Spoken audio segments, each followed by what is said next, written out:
What happens when the man who owns the restaurant walks in as a dishwasher and sees his waitress crying in the stockroom? August Miles had inherited the 8-location diner chain from his father 3 years ago. It was a tight, classic American-style diner, brand pancakes, burgers, milkshakes, the works. His father had built it from scratch in the 80s and made sure it stayed family-run. But since taking over, August had moved into the corporate office, trusting his district managers to handle the day-to-day. Lately, though, complaints had started piling up: long wait times, rude service, inconsistent paychecks. The worst one came last week. An anonymous email from a customer who said they saw a waitress faint in the kitchen from exhaustion. That hit August hard. He'd fired off a question to the district manager for that location, store number 5 out of 8, but the guy brushed it off as a one-time thing. That didn't sit right. So August made a decision: he was going in. He picked store number 5, a busy location off the interstate that saw a ton of foot traffic. It was one of the oldest units, too. He'd never met the staff there personally. His father had, years ago, but August hadn't been to that store since he was a teenager bussing tables in the summer. No one there would recognize him. Most of the team had turned over in the past 2 years anyway. He grew out a patchy beard, ditched his usual button-ups for faded jeans and a food-stained tee, and wore a baseball cap low over his eyes. He introduced himself as Andy, a new dishwasher trainee placed by the temp agency. The manager didn't ask many questions, just grunted and tossed him a pair of gloves. The place was chaos. Only one cook on the line, 2 waitresses covering 12 tables. A manager who spent more time locked in the office than on the floor. He spent the next 6 hours elbow deep in greasy pans, trying to keep up. No breaks, no water offered. He didn't mind the hard work, it was the way the staff were treated that made his gut turn. That's when he met her. Riley Preston. She was fast, efficient, remembered every order without writing it down, smiled at every customer like she meant it. But she looked exhausted, dark circles under her eyes, limping slightly as she moved from table to table. He watched her get scolded by the manager, Joel, for taking too long on a 3-table section she was handling alone. She apologized, head down, and went right back to work. August didn't like that. Later that night, as the dinner rush slowed, he went to the back stockroom to grab more detergent and froze. Riley was sitting on an overturned milk crate, arms wrapped around her knees, trying to breathe. Silent tears ran down her face. He didn't step in right away. He gave her a moment. Then he cleared his throat. "Hey, you okay?" he asked softly. She looked up, startled, quickly wiping her face with her sleeve. "I'm fine. Just needed a second." He didn't believe that for a second. "You sure? You've been on your feet all day." "Double shift," she said, voice shaky. My relief called out. Again. He nodded. "I'm Andy, new guy in the dish pit." She gave a weak smile. "Riley, sorry you had to see that." "No worries. Everyone's got a breaking point." She hesitated, then added, "Yeah, well, mine's getting closer every day." August leaned against a shelf, watching her. "You like working here?" She let out a bitter laugh. "I like serving people. I like my regulars. But I was promised $15 an hour when I started 6 months ago. I'm still getting paid 8. He blinked. "Wait, what?" She shrugged. "Joel says tips make up the difference. But I barely make enough to cover gas and daycare. And when I asked about the raise again last week, he said if I wanted to complain, he could find someone else." August felt something tighten in his chest. "That's not legal." She looked away. "Doesn't matter. I need the job." He didn't say anything else. He just stood there for a second, then mumbled, "Thanks for telling me," and walked back to the sink. That night, he didn't sleep. He kept thinking about the way Joel barked at employees, the way Riley flinched when someone raised their voice, the way the kitchen staff looked like they hadn't had a proper break in days. The whole place was being run into the ground and no one was doing anything about it. The next day, he came in early. Joel was already there, drinking coffee at the counter and chatting up a customer like he owned the place. "Hey, Joel?"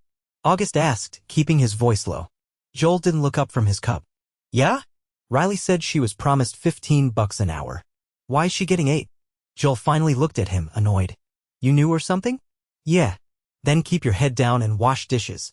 What Riley makes isn't your business. August didn't answer. He just nodded and walked to the back. But that was the moment the switch flipped. He wasn't just going to observe anymore. He was going to fix it. And it started with seeing how deep this went. The next morning, August arrived just after the kitchen lights buzzed on and the griddle hissed to life. The air smelled like burnt oil and metal. He kept his head down, hauling in crates of frozen fries from the back dock, pretending to be just another guy trying to get through a paycheck. But he wasn't pretending anymore. He wasn't here to observe. He was here to figure out how many people were being shorted and how deep Joel's behavior had sunk into the culture of this place. August stepped into the walk-in cooler where the prep cook, Darnell, was unpacking boxes of pre-cut lettuce. Darnell looked to be in his 50s, with shoulders that sloped like they carried too many years of early shifts and too few days off. "You here every day?" August asked, grabbing a case beside him. 6 days. Sometimes 7 if someone calls out, Darnell muttered, not looking up. "That's rough." Darnell finally paused, wiped his hands on his apron. "Ain't new. This place don't run unless we stretch it out thin. Always been like that." August leaned against the wall of the cooler. "You ever get overtime?" Darnell gave a short laugh, dry and sharp. "Overtime? Nah.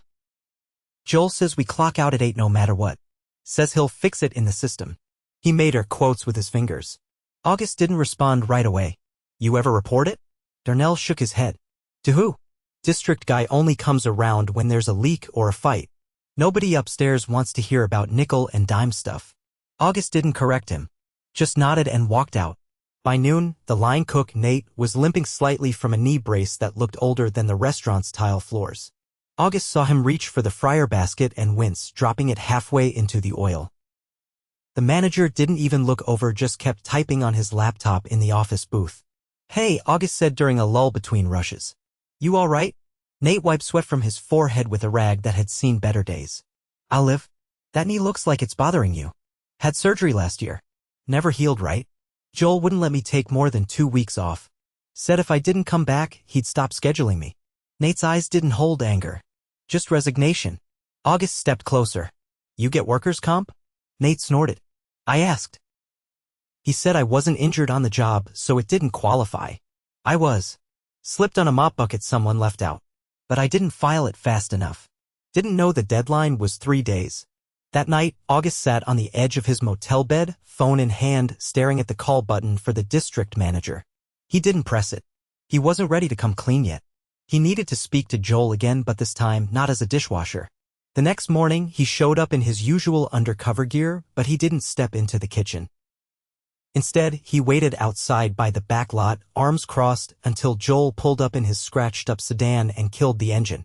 Joel climbed out, balancing a half-eaten breakfast sandwich in one hand. "You waiting for something?" "Yeah," August said. "You got 5 minutes?" Joel looked him over, clearly irritated. "You're a dishwasher. You don't get 5 minutes." August didn't move. "We both know you're not paying people what they're owed. I've talked to 3 separate staff members." Joel raised a hand. "You're way out of line, buddy. You want to keep scrubbing pans. You keep your mouth shut and stay out of things that don't concern you." "At what point does wage theft not concern me?" August asked, voice steady. Joel's eyes narrowed. "You think you're gonna be some kind of hero?" "No. I think I'm asking simple questions. Like why you're clocking people out before they're done working. Or why Riley's pay rate doesn't match her offer letter." Joel stepped in close, his voice dropping. "Let me explain something to you. You're a temp. I don't have to explain anything to you. You talk like that again, I'll make 1 phone call and you'll be gone before lunch." "Try it," August said, then turned and walked back inside. The tension in the kitchen that day was thick. Word had spread that Andy had gotten into it with Joel. No one asked questions directly, but a few of the younger servers avoided eye contact, while Darnell gave him a subtle nod when they crossed paths near the dish station. By the end of the shift, Riley approached him as he was rinsing off the final round of baking sheets. She kept her voice low. "You all right?" she asked. He glanced up. "Yeah. Just tired." "Joel's been in a mood all day. People are saying you confronted him." August didn't answer. She studied him for a moment. "You know, most people just keep their heads down around here. They don't ask questions. They can't afford to." "I get that. I've been applying to other jobs," she said, almost to herself. "But the thing is, I actually like working at a diner. Just not like this. August stared at the sink for a moment. What would it take to make you stay? She looked confused. Why do you care? He shrugged. Maybe I'm just curious what this place could be if it wasn't run into the ground. She leaned against the stainless steel counter. It'd take someone actually giving a damn. Someone who sees us as more than numbers. We've got good people here, but they're worn down. August nodded slowly. Thanks. She gave him a puzzled look. For what? He didn't answer. That night, August made 2 calls. The first was to the company's HR director, a woman he trusted who'd worked with his father for over a decade. He asked her to quietly pull the payroll records for store number 5 and compare them to offer letters and actual hours worked. No explanations, just the facts. The second call was to a labor attorney the company kept on retainer. He didn't give specifics, just asked if a manager manipulating time cards without employee consent could expose the company to liability. The answer was swift and unambiguous. By the time he hung up, he knew he couldn't wait any longer. The next morning, he walked through the front doors of Store 5 not as Andy the dishwasher, but as August Miles, the man whose name was still etched into a small brass plaque near the register under the words "Founded by James and August Miles." Joel was standing by the coffee machine, flipping through receipts. He glanced up, then did a double take. He started, but August cut him off. Let's take this to the office. Joel followed, stiff and silent. Inside, August shut the door behind them. You lied to me, August said. Joel tried to recover. Look, if I'd known who you were. That's the problem, August interrupted.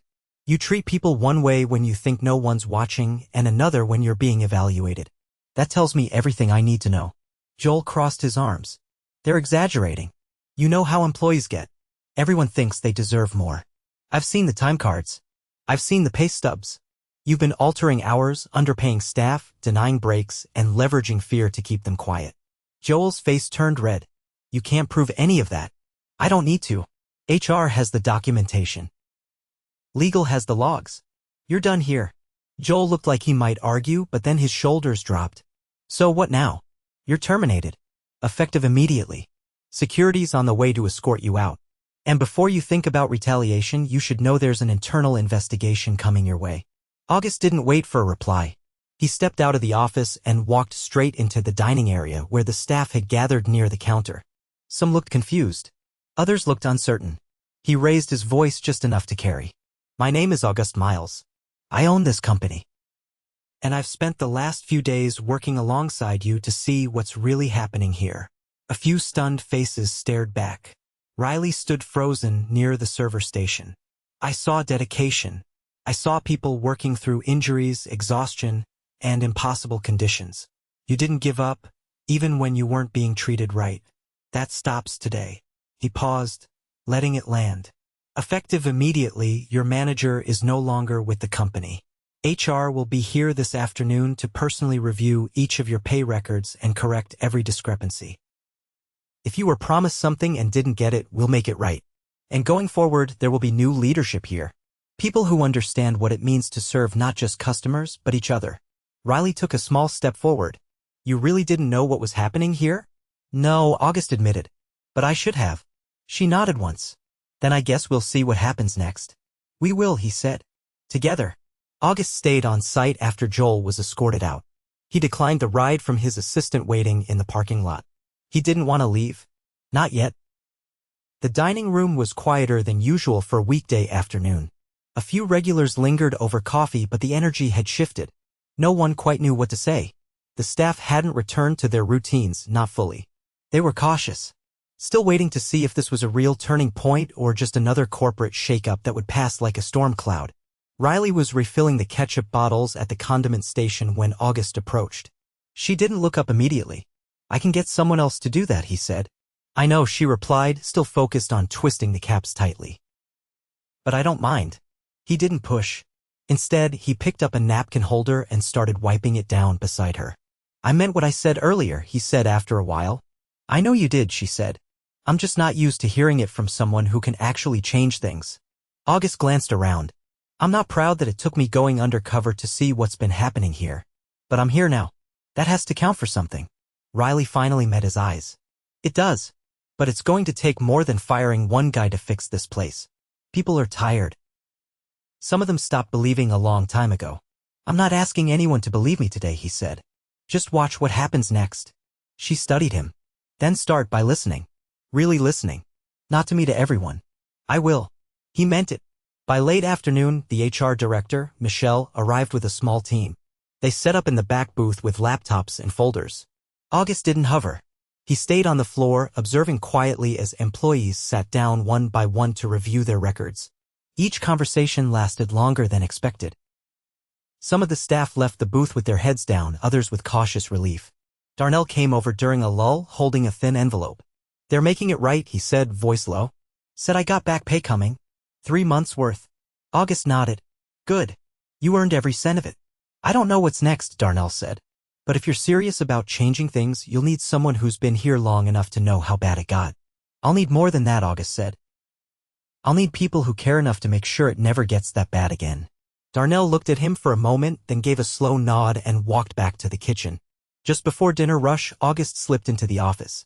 The space Joel had claimed for himself was cramped and dusty, the desk cluttered with unopened mail and vendor invoices. He opened the bottom drawer. Inside, he found a stack of unsigned write-ups and a list of names with hours scribbled next to them. None of them matched the digital records. He snapped a photo for documentation and shoved the drawer closed. When he turned around, Nate was standing in the doorway. You got a minute? Nate asked. Yeah, come in. Nate stepped inside but didn't sit. He looked around the office before turning to August. I've been thinking about quitting for a while, he said. Even before all this. What's stopping you? My daughter. She's got school fees coming up. And I've been here long enough that starting over somewhere else feels like trading one bad deal for another. August leaned against the desk. I don't want you to stay because you're afraid to leave. I want you to stay because it's worth staying. That depends on what happens next. I'm bringing in a new manager. Someone from outside the company with no ties to the old system. But I want someone like you here to keep them honest.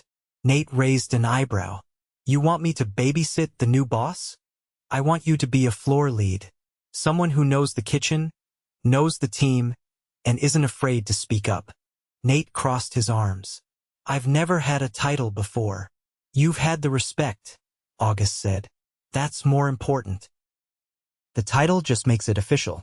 Nate didn't answer right away. Then he nodded once and walked out. By the time the dinner crowd started rolling in, the tone in the restaurant had shifted again. It wasn't cheerful, not yet, but there was less tension. Orders moved faster. Voices were louder, more relaxed. People were talking to each other again instead of just moving past each other like machines. Riley approached him later, apron untied, coat in hand. I'm headed out, she said. I've got early drop-off tomorrow. Thanks for staying through the rush, August said. She hesitated.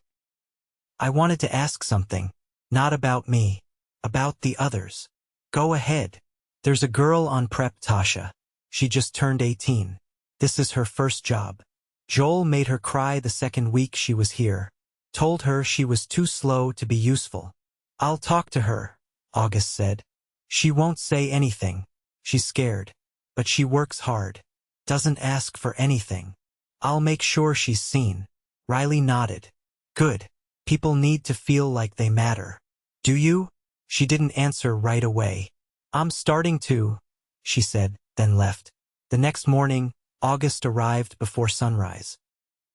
The restaurant was quiet, lights still dim, the smell of bleach lingering from the overnight mop. He walked through the kitchen, out to the back dock where the delivery truck was pulling in. Tasha was there, already unloading boxes. You're early, August said. I always come early on Fridays, she said without looking up. Easier to get the freezer stocked before the cooks start yelling. I heard you've been holding this place together from the prep side. She blinked, surprised. I just do what I'm supposed to. That's more than a lot of people. She looked away. I don't want any trouble. You're not in trouble. I just wanted to say thank you. She nodded, unsure of what to say. Later that day, August met with the corporate facilities team. The fryer had been leaking grease. The tile near the walk-in cooler was cracked. The break room door didn't latch. Small things, but they added up. He walked them through every corner of the building, pointing out what needed to be fixed, replaced, or upgraded. He told them it wasn't about appearances, it was about safety, dignity, and respect. No more patch jobs. At noon, he gathered the full team in the dining room. I'm not going to pretend 1 week changes everything, he said. But this is the start of something better. There's a new manager starting Monday. You'll meet her then. Nate's stepping into a lead role. There were murmurs across the room. Not all surprised. Some seemed relieved. I'll be checking in regularly. And not from behind a desk. I'll be here walking the floor, asking questions, listening. Someone near the back asked if the other stores would get the same treatment. August didn't hesitate. Every single one. After the meeting, he stayed to help clear tables, bus plates, and restock cups. No one asked him to. He didn't need to, but he did. That night, as the last of the staff filtered out, August stood outside under the flickering porch light and watched the empty lot. The sign above the door still read Miles Diner in blocky red letters. He thought about his father, about the way he used to say, "You don't run a restaurant, you run a team." That had stuck with him. He just hadn't acted on it soon enough. But that was changing. Tomorrow, he'd move on to store number 6. But tonight, he'd earned the right to lock up this one himself. The following Monday, August parked a block away from store 5. This time, no disguise. No tucked cap or grease-smudged shirt. He wore what he always had before the Undercover week, clean slacks, a press jacket, and his name badge clipped to the lapel. But something was different now. He'd earned the right to walk in the front door because he finally understood what it meant to be responsible for the people behind it. Inside, the staff were gathered near the counter, quietly waiting. They'd been told to expect a new manager, but no one knew much beyond that. A woman stood next to the pastry case, scanning a clipboard. She was in her late 40s, sharp-eyed, with a calm, deliberate energy. Her name was Evelyn Torres. She'd run a high-volume airport cafe in Boston for years, known for turning around underperforming teams without ever raising her voice. August had met her once at a food service conference. When he called her days ago and explained what he needed, she hadn't hesitated. He stepped forward and gestured gently to Evelyn. "This is Evelyn. She's taking over management here.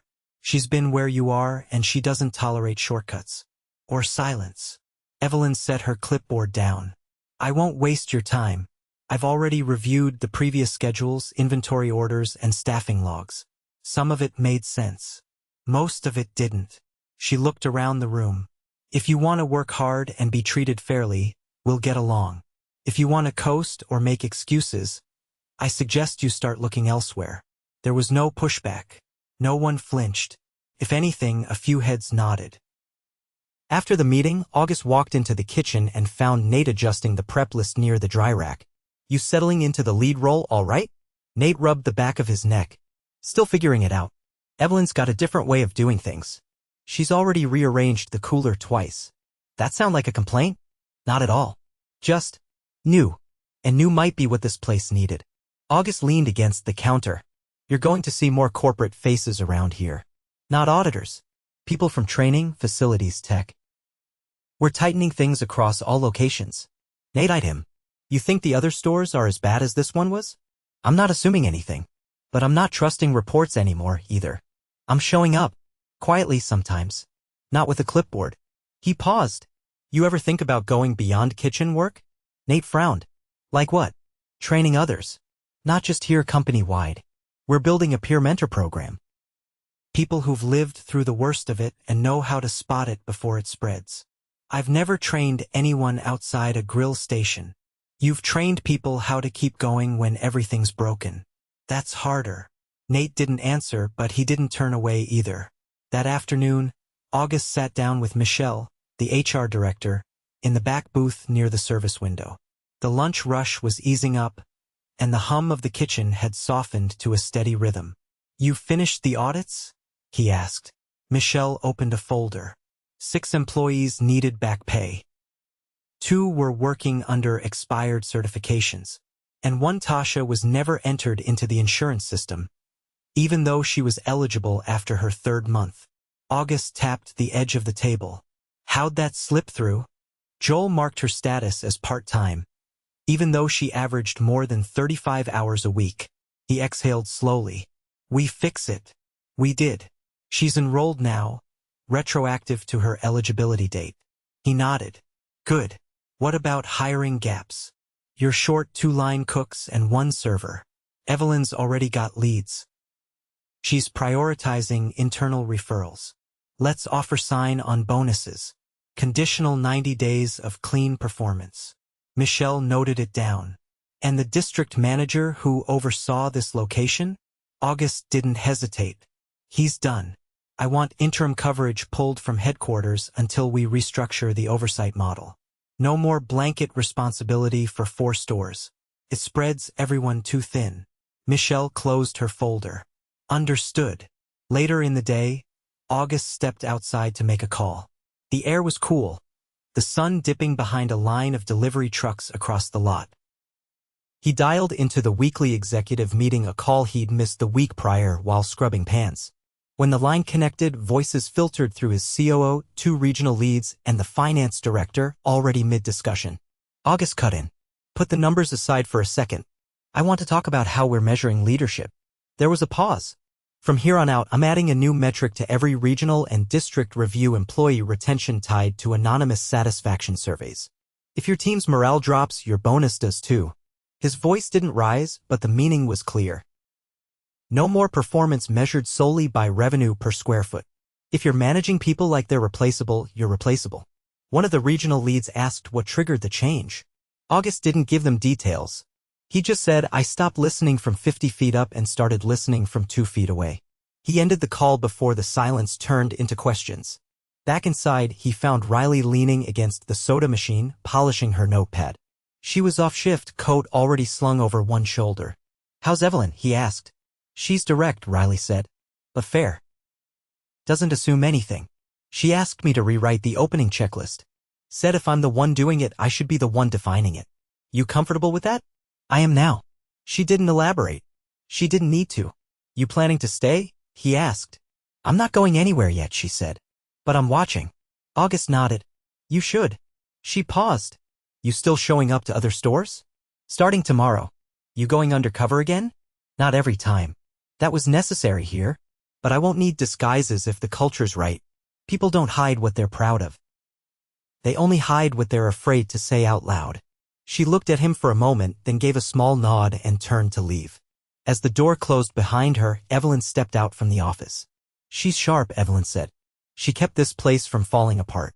Evelyn folded her arms. You want me to move her into a lead role? Eventually. Let her settle. Let her choose it. Evelyn raised an eyebrow. You're giving out choices now? I'm giving out trust. People have to choose whether to carry it. Evelyn nodded once and walked back toward the kitchen. That night, August stayed late. The last of the booths had been wiped down. The lights dimmed. He sat near the window, going through photos he'd taken during his undercover shifts: greasy pans, torn gloves, the cracked tile near the cooler. He deleted each one by one. Not to forget them, but because they were no longer the evidence he needed. The real proof was in the people who had stayed, who were rebuilding. Before he locked up, he paused by the old corkboard near the back corridor. It had once been cluttered with outdated flyers and faded staff memos. Now, a single sheet of paper was pinned at the center. A hand-drawn schedule. Beneath it, in Riley's handwriting, were 5 words. No one gets left behind. He didn't touch it. He just looked at it for a long moment, then turned off the lights and walked out into the night. August stood outside store 6 the next morning, coffee going cold in his hand. This one was newer, built just under a decade ago, nestled in a strip center near a high school and a pair of medical clinics. Clean frontage, freshly painted trim, wide glass windows that reflected the overcast sky. From a distance, nothing looked wrong. Inside, the rhythm was smooth. The staff moved with practiced flow, greeting customers, running plates, checking receipts at the register. He watched from a corner booth, not hidden, not announced. He didn't need to wear an apron or carry a fake name anymore. His presence wasn't a test. It was reinforcement. Evelyn had connected him with Kendra, the manager here. She'd been running the store for just under 2 years and had a reputation for running a tight ship. Not strict, just consistent.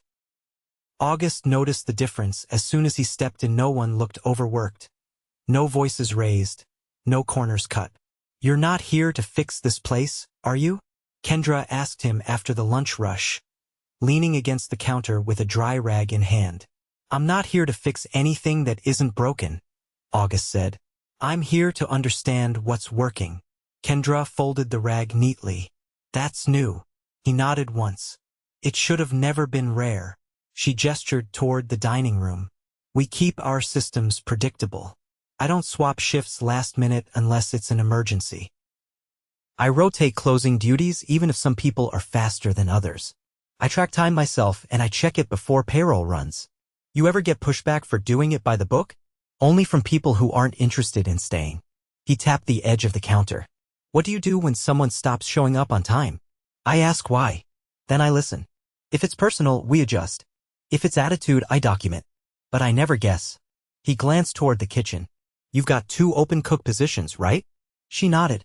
"I'd rather run lean than hire the wrong fit." "We're covering it for now. I can fast-track the hiring process if you've got candidates. I've got a couple in mind. One's a former employee who left for another restaurant.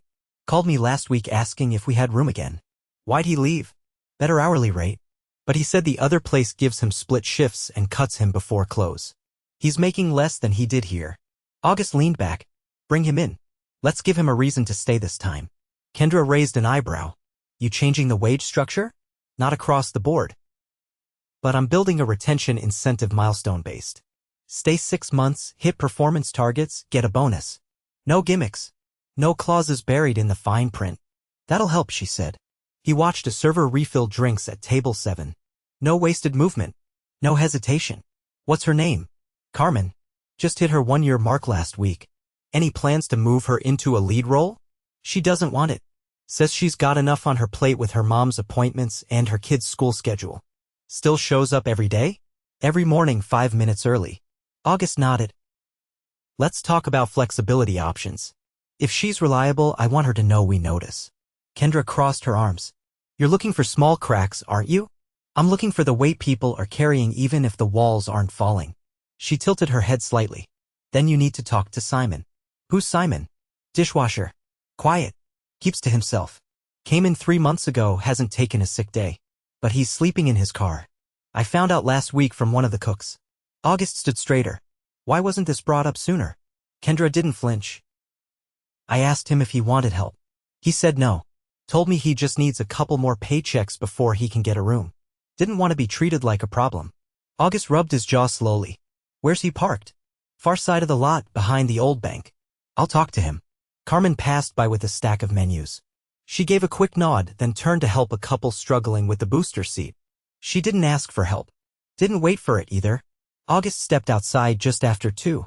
The drizzle had picked up and a breeze cut through his coat. He walked the length of the lot, past the dumpsters, past the staff entrance, until he saw the car. An older sedan, the kind with a mismatched rear door and fogged windows. He knocked gently on the driver's side. The door opened with a slow creak. Simon looked like he hadn't slept well in days. His clothes were clean, but his eyes were sunken.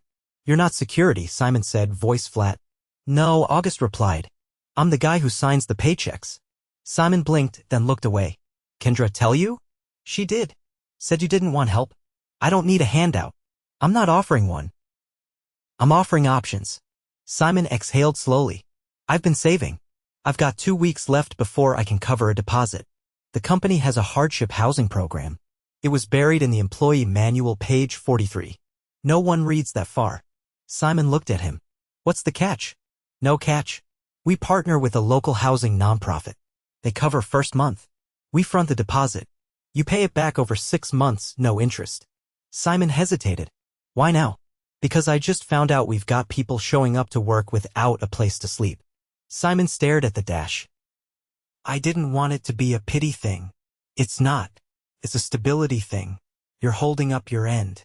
The least we can do is hold up ours." Simon didn't answer, but he didn't close the door either. August left him with a card and a number to call. He didn't push further. Back inside, he found Kendra reviewing the next week's schedule with Carmen. "She's already got the next 3 weeks blocked," Kendra said, gesturing to the clipboard. "Doctor follow-ups, school meetings. I've got her on a modified early shift." "Keep it," August said. "And flag her for the milestone bonus." Carmen looked up, confused. "Bonus? We're piloting it here first. You've earned it. She looked from him to Kendra, then back. I didn't ask for anything. You didn't have to. Later that evening, August sat in the back office, lights off, watching the monitors. Not for surveillance, just for stillness. He watched Simon carry out the trash without being told. Watched Carmen clear a table before the guests had even reached the door. Watched Kendra wipe down the counter herself instead of assigning it off. The culture here wasn't perfect, but it was intact. He picked up the phone and dialed Evelyn. Store 6 is solid, he said. Keep Kendra in place. Move her into the advisory group for store-wide culture reform. You're building that now, she asked. Started it yesterday. I'm pulling in 3 from the field, 2 from ops, and 1 from HR. I want peer-led accountability. Evelyn's voice didn't change.